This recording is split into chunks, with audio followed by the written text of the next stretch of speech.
self-efficacy, self-esteem, and I felt that I can do everything. Like, I don't know if it was a true feeling or misleading feeling, but this is what I felt, that I can conquer the world.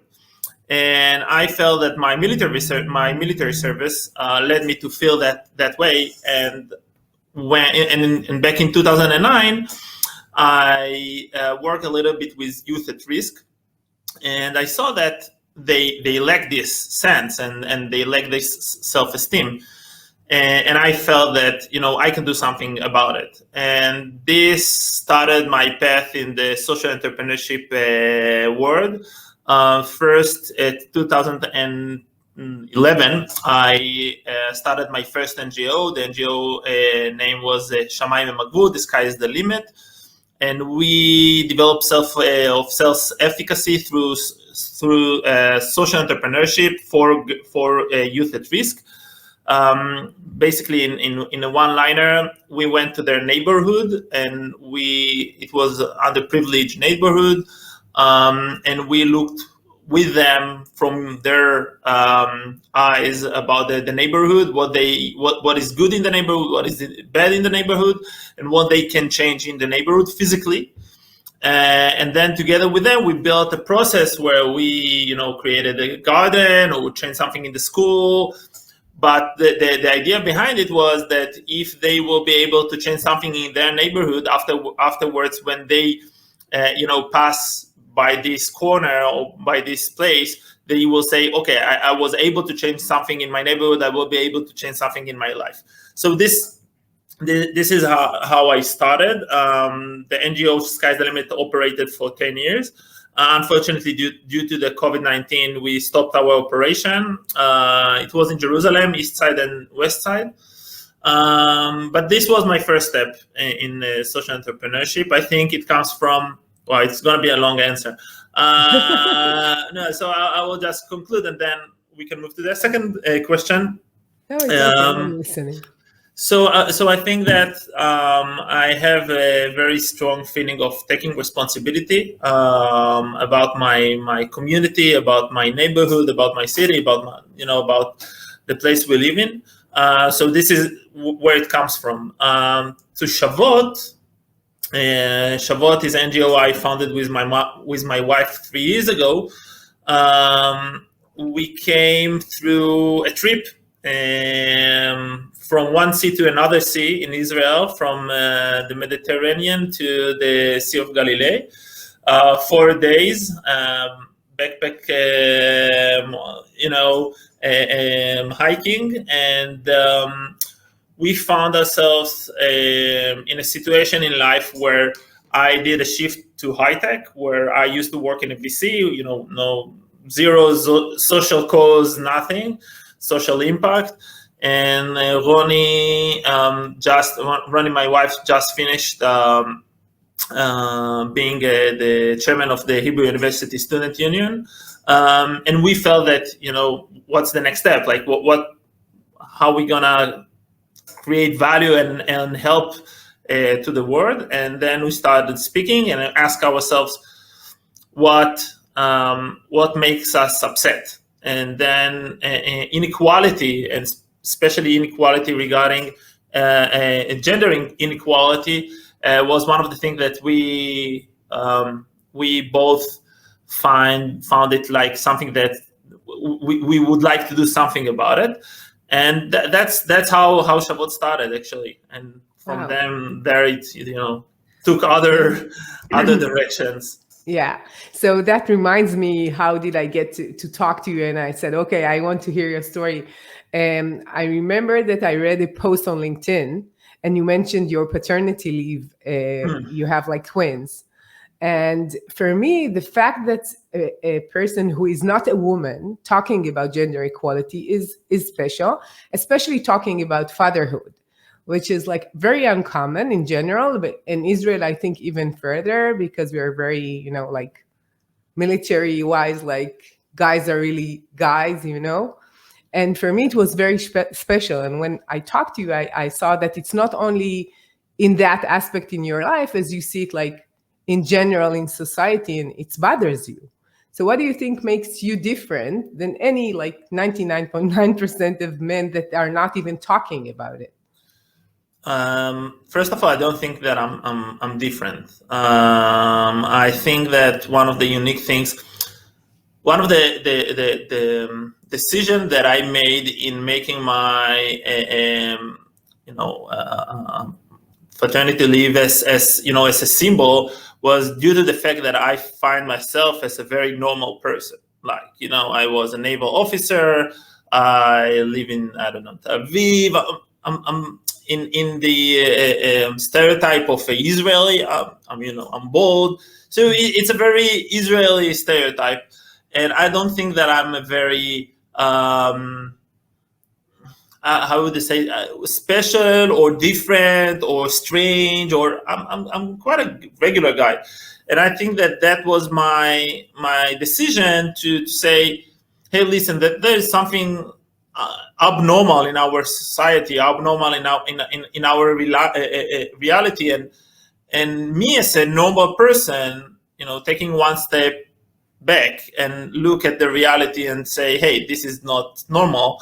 And as a normal person to say it makes a difference, because if you're abnormal and you say it's abnormal, people will take it, in one way. But if you're a normal guy, a very normative, a sachi maybe, so that's a different aspect. And I think that it's all about being aware and try to look at the world in different eyes, not only in your eyes. I don't feel that I'm special. I think that it's just a matter of awareness. Yeah, I guess that I would just guess that many like of your friends or people that you got responses to said like it's very important to talk about. But and I guess that lots of males in Israel, stereotype guys, would think that way, but they will not do it in a business social network usually. And that is something which is unique. And the fact that you decided to dedicate your time to do that and other stuff that we're going to talk about, I think it's like most of the gender equality organizations in the world that I know of are the leaders are women, right? So it has something to I don't know, you could relate to it in many ways, but that's the fact. Yeah, I think this is our flag in Shavuot, that we are. First of all, it's my wife and me, where we founded the NGO. That's first, but also the board of members of the board, are half male and half female. So this is our, like, I would say, flag, because we believe that gender equality is something that should be dealt with both by male and female. I think that's a standard that we hope to achieve. I agree with you that it's not the situation, the common situation today. So we have a comment from David Wasserman. So thank you. We need 100% of people of this country rowing in order to succeed and have an impact on the world. Great talk. So thank you, David. Thanks, David. So why do you think diversity is so important, and why do you think it's important for Israel in general and society? I'm going to surprise you. I don't think it's important. I think it's needed. It's like it's not fair not to have equality. And when I see my wife and she's afraid, and she's tall, she's strong, and when I ask her, why don't you go jogging, running in the park after 6 p.m. And she told me, I'm afraid. I don't want my girls, I don't want girls to live in such a world. And I think it's just fair to balance the situation that was created after years of inequality. It's not like I don't believe that people say, wake up in the morning and say, today I'm going to be unequal towards women. It's not a situation. Most of us don't think about what we do. Most of us just live. And I think that to change normality, to change the way the reality, the way it works for thousands of years or for hundreds of years, that's a challenge. And I think that one of the reasons why I posted the post about the twins and all of this is try to change the reality, step by step. Once again, I'm 100% sure that if I will look at the likes or the comments about the posts, I would say it's like 80% women. Yeah, but still you have 20% men or 30% men, and second, I think that it brought to the table in the houses conversation which was unique. Even if it was brought by the women, that's fine. But it brought a new conversation to the table, and hopefully, this will move the needle. Yeah. It reminds me of something that I always tell my kids. I take them to protests, and then we were going to Tel Aviv for many, many protests. And in many cases, they tell me, especially the teens, like, where are you going? It will not change anything. You're just going. And it doesn't matter what is the cause of the protest. And I always tell them that there is this song in Israel, tipa or tipa. It's like a drop after where a drop will become a sea. And I always think about it like we're doing really, really small steps in our environment, in our house, in our community, and further. And that's the only way bottom up to do changes. It will probably not come from the top down thing.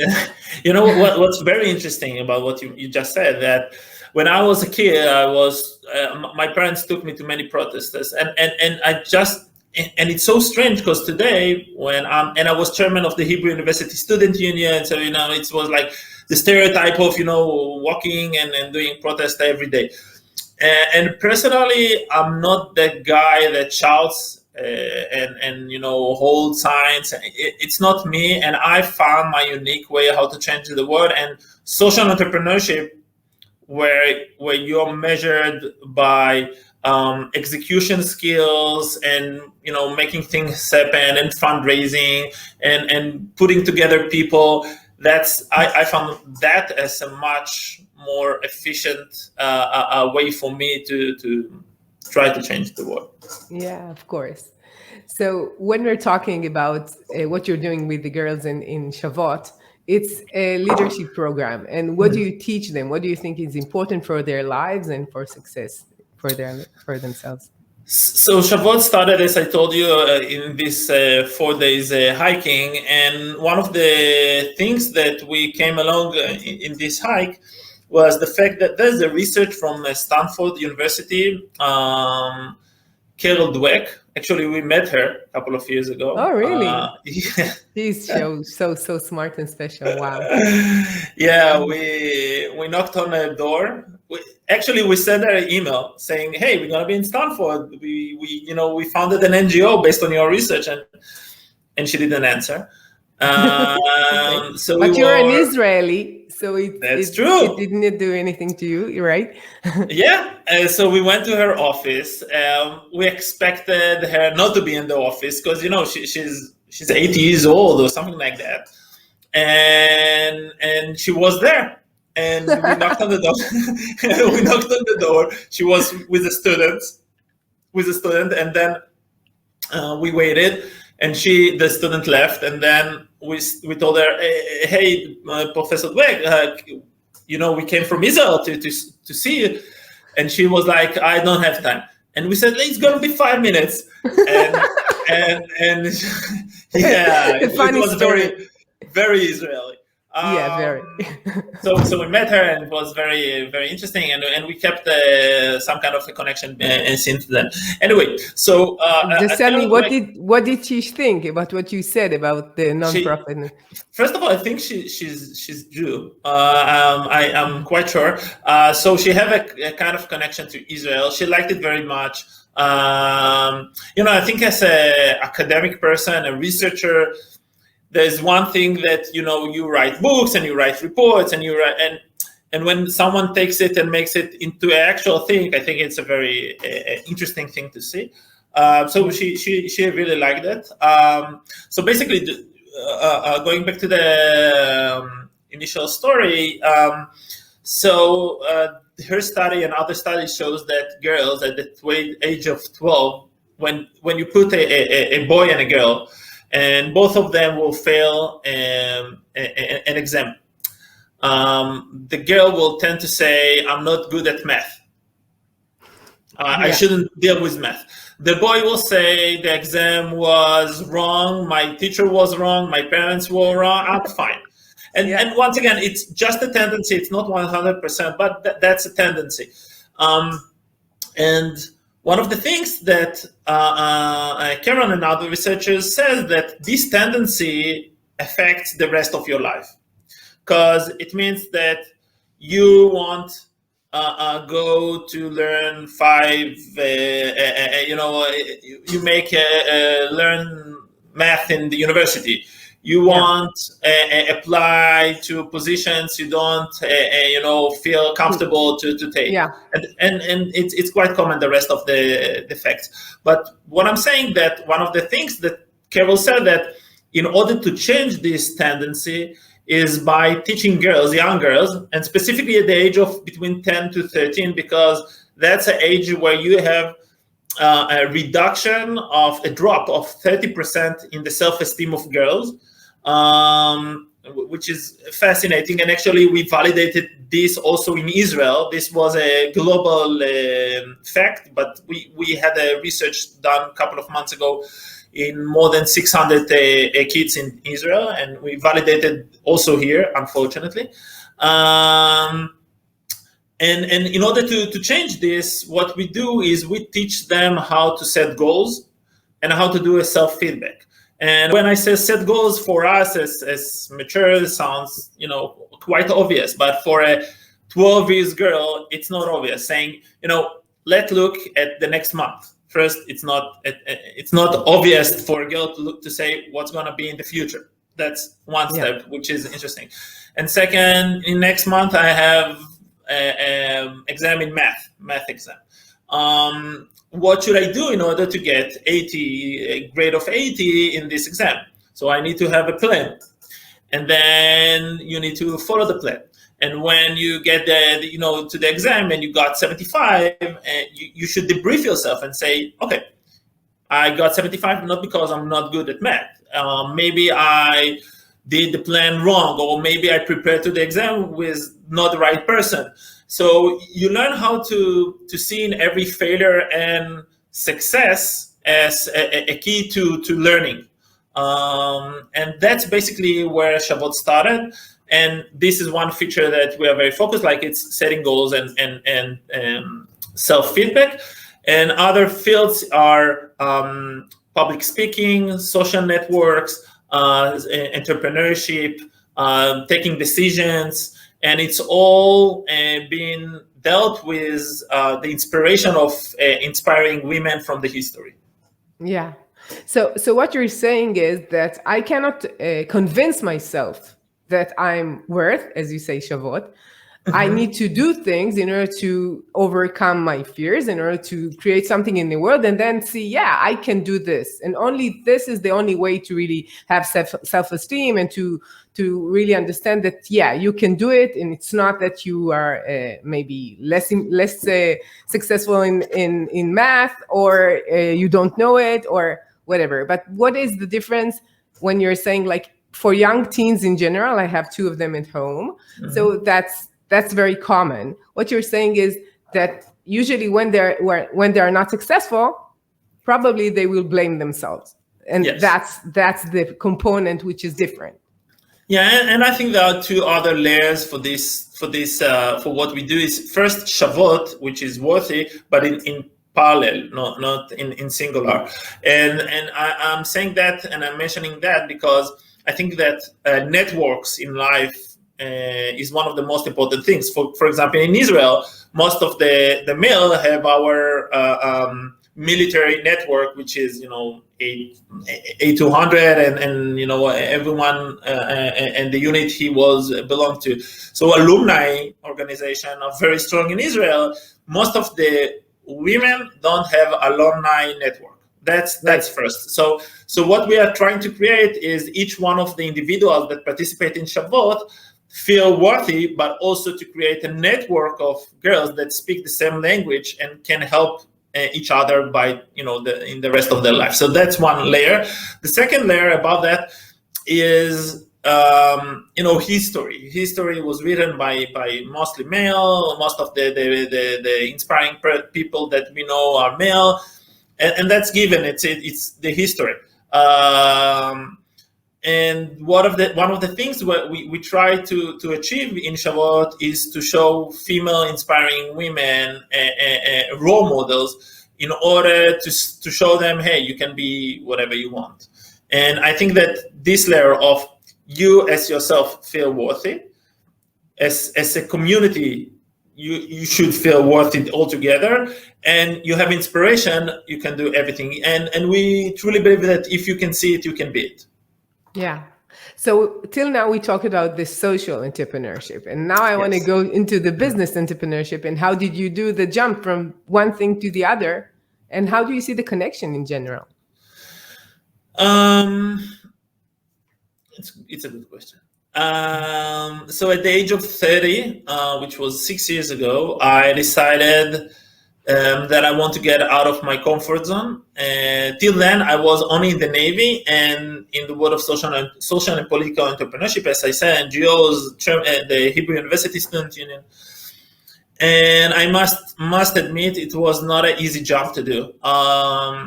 When I came to interviews, I remember one of the first interviews, they looked at me and say, what is your connection to this job, to this word, to this ecosystem? It was really hard to digest. And for me, it was part of my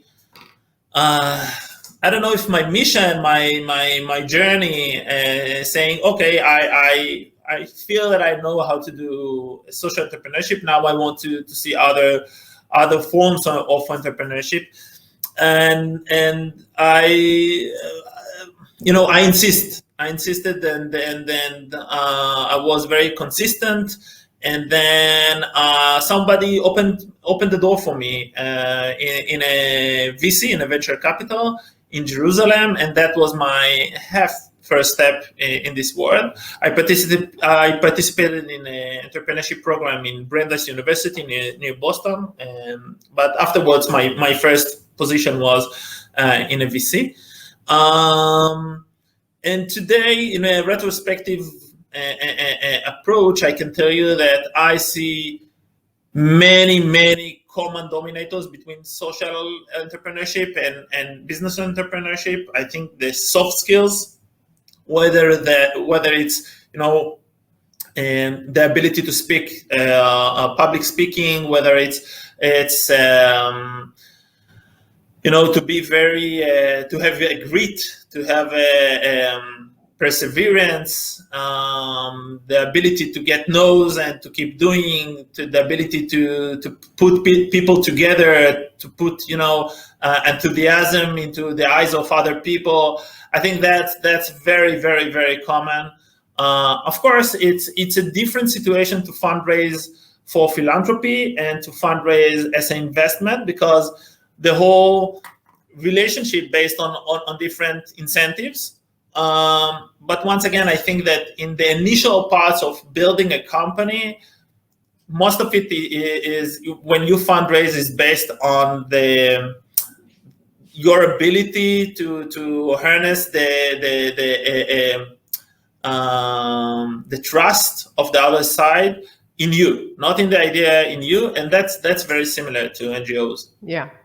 I could tell you that I work with lots of entrepreneurs through the years, and I've met many of them, and most of them, when I talk to people in this show, I ask people what is the most important part of being an entrepreneur, and most of them would say the mindset, like what you said, like the grit, the perseverance, the insisting to go and meet Carol Dweck, although she's busy and she's not answering, and she tells you just to go away. I think this is the most important part of going through this journey of creating something in an unknown situation, with getting lots of failures and no's, as you said, and the fact that you know that you want to create something is the most important part, because you will probably get lots of downsides on the way.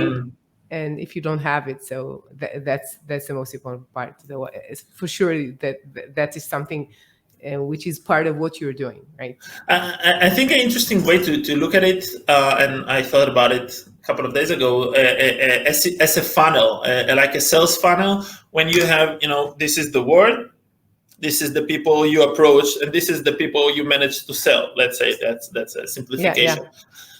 And when you think about fundraising, whether it's for an NGO or whether for a startup, as a funnel, saying that it set the expectation that you will get no's, and this is natural. That's fine.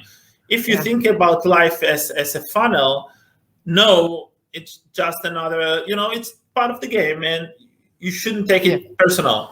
It's even the default, I would say. Like first you get a no. Yeah. And what would you say, like, for people who want to build a company or to be successful in business? Would you say that diversity, when you know about your first hat as a social entrepreneur, is important for business too? Let me take it even to a broader way. So diversity, I think, is just one form of EQ, of emotional quality. And I think that being able to see reality from the eyes of a different person, which means to be very sensitive about, and I'm not speaking about politically correct. I speak about the ability to truly understand his where he's coming from or she's coming from, and then based on this to make a decision how you react. That's fine. But I think that EQ is a key element for every successful leader. So diversity is just one form of EQ. Yeah, and we know that when we're talking about numbers, that when you have people like women in your board, you're more successful. If you have more women in your higher management, you're probably making more money in general. And that's why many VCs are trying to get that into consideration, other than the legal or the rules in the country, to just to be, especially, like in the past, I met many entrepreneurs who were building things, let's say, for consumers. And usually most of the consumers in the world are women in general. They buy more, and they buy everything, not only for themselves. It's not like buying shoes. They're buying the presents. They're buying everything for the house other than electronics. They're the ones who manage everything. And you see lots of men selling to women, not really understanding them in many cases. And I think that this is something very critical, just to understand that if you're selling to someone, and it's not only your brand and it's not only your product, it's the way that you see your business when you handle that. Yeah, first of all, I 100% agree with you, but I must say now we're in a process of fundraising. And it goes back to what I said in the beginning, that you have the reality and you want to change the reality. And sometimes to do that, it's not very simple. And just to give an example, when you go to angels in Israel, I think there are like 5 angels or 10 female angels. Female, for sure. Yeah. And that's a challenge, because you want diversity, but reality don't help you to encourage diversity. Now you are an entrepreneur. And as an entrepreneur, you're in a survival mode. Yeah. So now to put an emphasis on diversity when you're on survival mode, it's very hard. Of course. So it's a challenge. Like how do you walk the walk? Yeah. And not just talk the talk, even though the situation and the circumstances are very challenging. That's a challenge. Of course. Currently, I'm working with a company who is a startup in Israel, and they have 50% women. And that's the main reason I decided to join them and work with them for so long. And I told him, this is the highest thing that you have in your company. That's, for me, is the most important part. And they were a bit disappointed because they thought I would say it's their talent or their idea. But for me, seeing so many startups with, 80, 90% men, and if they have a woman, it's HR, more or less. For me, it's the most important part of what they're doing. And I think that this is what will make them successful in the end. I agree. It's everything.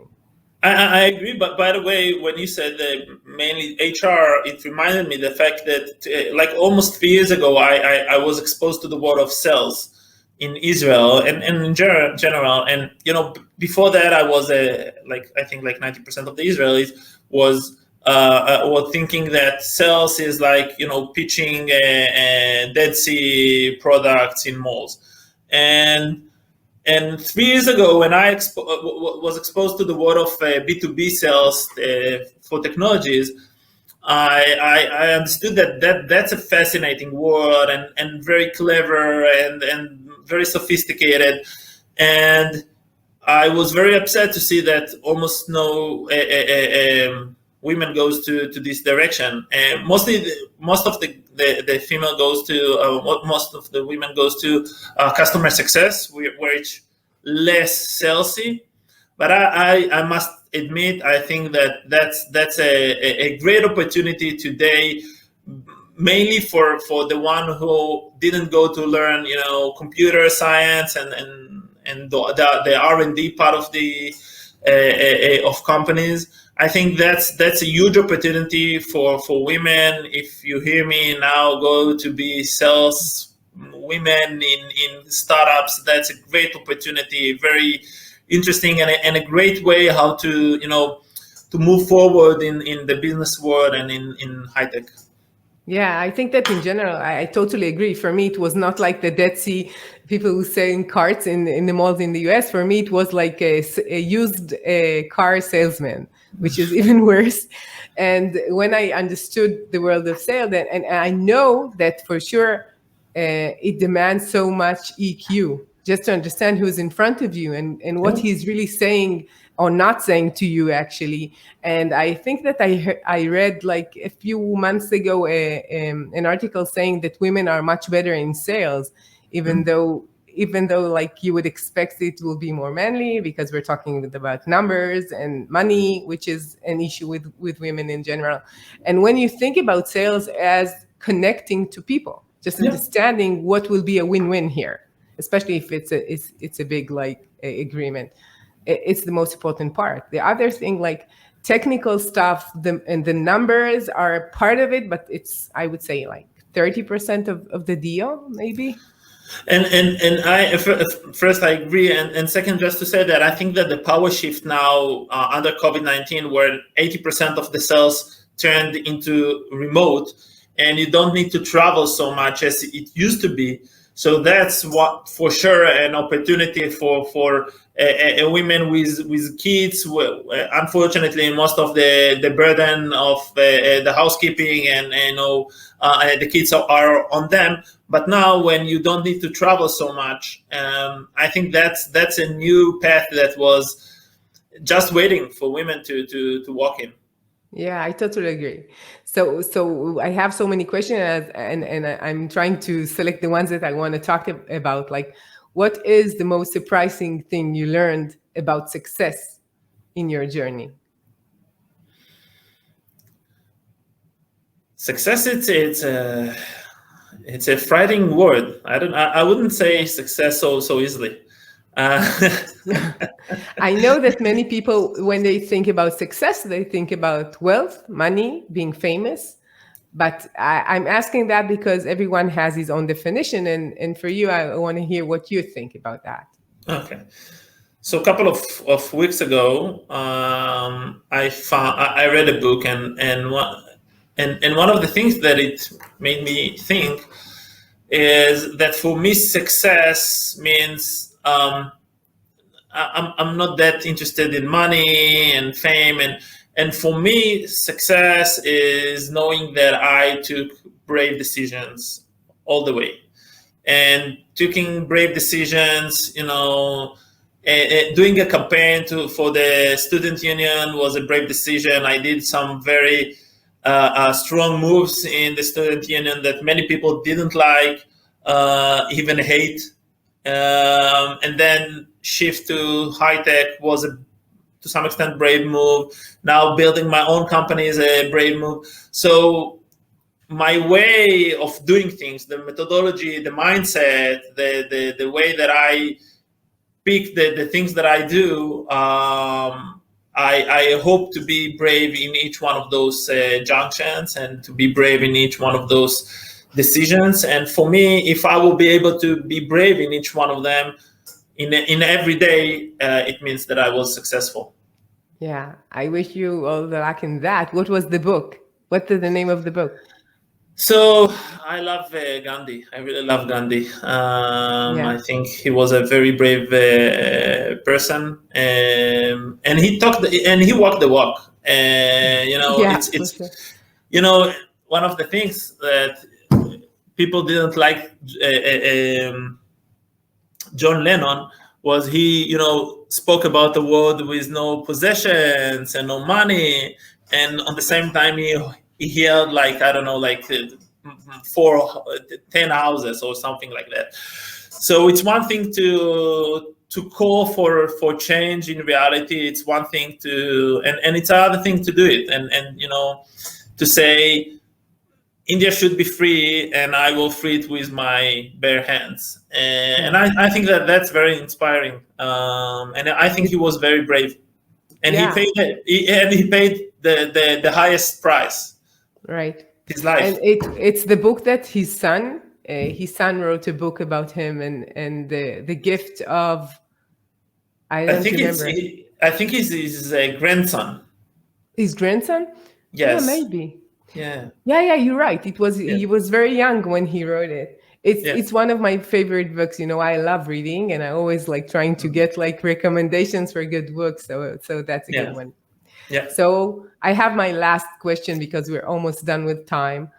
What is your number one tip for entrepreneurs? Wow. Do sport. Really? Yeah. I think that sport. It's a little bit of cliche, but you say a healthy spirit in a healthy body or whatever. But to some extent, it really helps me now that we are in a process of fundraising, and so for the last 8 months I was in ideation process, and now it's hectic. It's horrible. I as a very mission-oriented person, that's the worst situation I can think about. It's not practical yet. So it's not practical. Hard. Every 4 days or every 4 weeks, you throw away everything you worked on, and that's horrible for me. And you don't move. Nothing is happening. Nothing. Nothing practical is happening. Right? Yes, so the mindset changed, and you move. But for me, that was horrible. Now, to survive this situation, and now to survive the fundraising period, demands a lot of mental resources. And I think for me, running, for example, even though it's super hot and humid here in Tel Aviv now, but to go 5 a.m. to run and to clear your mind and concentrate on breathing and to take one one moment, even without distractions. And that is where I found that's where I find my silence and concentration. And so highly recommend it. Yeah, it's like your meditation while running. Like other people would just That's sit true. silent. That's So where true. could people hear more about what you're doing and contact you? I'm very active on social networks. Some people will say too active.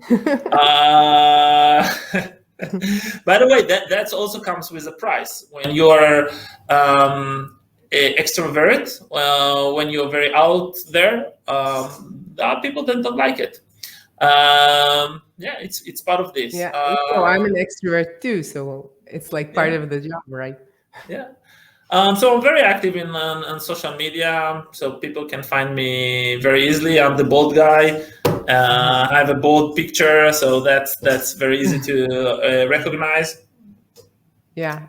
So Eldad, I want to thank you very much for your time. It's been a pleasure talking to you and fun. And thanks. For me as well. Right. And to all of you change makers out there, thank you for joining us. And if you want to learn more about what I do, you could go and visit invincibleinnovation.com. And I'll see you next week with another innovative, insightful talk.